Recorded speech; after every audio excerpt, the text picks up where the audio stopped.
नमस्कार। ट्रेडिंग की दुनिया का एक ऐसा फंडामेंटल रूल है जिसे लगभग सारे प्रोफेशनल ट्रेडर्स इस्तेमाल करते हैं।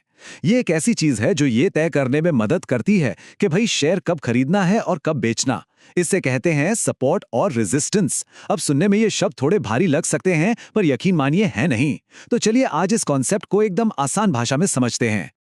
ये वो सवाल है जो हर ट्रेडर के दिमाग में 24 घंटे घूमता रहता है कि आखिर वो सही समय कौन सा है, खरीदने का, बेचने का, फैसला कैसे लिया जाए।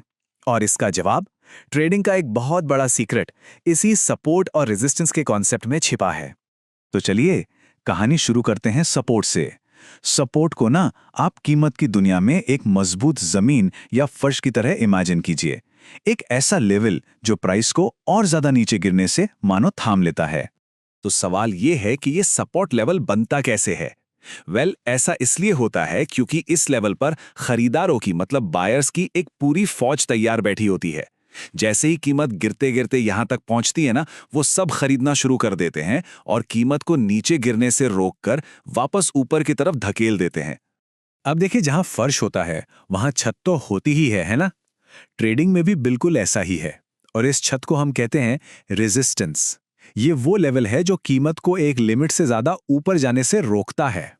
और यहां क्या होता है, यहां सीन बिल्कुल उल्टा है। यहां पर बेचने वाले यानी सेलर्स एक्टिव हो जाते हैं। जैसे ही कीमत बढ़ते बढ़ते इस लेवल के पास पहुंचती है, वो उसे एक तरह की अदृश्य दीवार की तरह रोक देते हैं, उसे और ऊपर नहीं जाने देते, और कीमत वहां से वापस नीचे की तरफ मुड़ जाती है।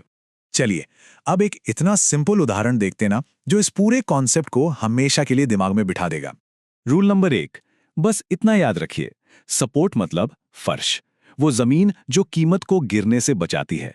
ये वो सेफ्टी नेट है जहां बायर्स हमेशा तैयार रहते हैं। और रूल नंबर 2, रेजिस्टेंस मतलब छत, वो छत जिससे टकराकर कीमत वापस नीचे आ जाती है। बस ये 2 शब्द याद रखने हैं, फर्श और छत। ट्रेडिंग का आधा खेल सच में यहीं छिपा हुआ है।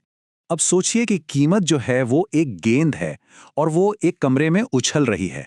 जब वो नीचे गिरती है तो फर्श से यानी सपोर्ट से टकराकर वापस ऊपर उछलती है, और जब ऊपर जाती है तो छत से यानी रेजिस्टेंस से टकराकर वापस नीचे आती है।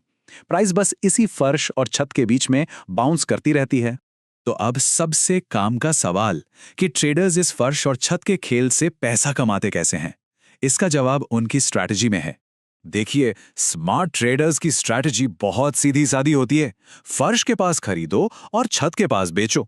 मतलब वो इंतजार करते हैं कि कीमत गिरकर सपोर्ट तक आए ताकि कम दाम में खरीद सकें, और फिर रेजिस्टेंस के पास पहुंचने पर बेचकर अपना मुनाफा कमाते हैं। लेकिन एक मिनट रुकिए, आगे बढ़ने से पहले एक बहुत जरूरी बात, एक चेतावनी, खास तौर पर उनके लिए जो इस फील्ड में नए हैं। इस एक नियम को तो मानो गांठ बांध लेना चाहिए। बिना सपोर्ट और रेजिस्टेंस को समझे ट्रेड करना अंधेरे में तीर चलाने जैसा है। ये लेवल्स ना एक रोड मैप की तरह काम करते हैं, जो बताते हैं कि कब रुकना है और कब आगे बढ़ना है। और हाँ, ये जानना बेहद जरूरी है कि स्टॉक मार्केट में रिस्क होता है। ये सारी जानकारी सिर्फ और सिर्फ एजुकेशनल पर्पसेस के लिए है। कोई भी इन्वेस्टमेंट करने से पहले अपनी रिसर्च जरूर करनी चाहिए। तो हमने सीखा कि कीमत जो है वो फर्श और छत के बीच उछलती रहती है। लेकिन दिमाग में एक सवाल आता है कि क्या होगा अगर वो गेंद फर्श को तोड़कर ही नीचे चली जाए, या फिर छत को तोड़कर ऊपर निकल जाए। ट्रेडिंग की दुनिया में ऐसा भी होता है, और अक्सर होता है।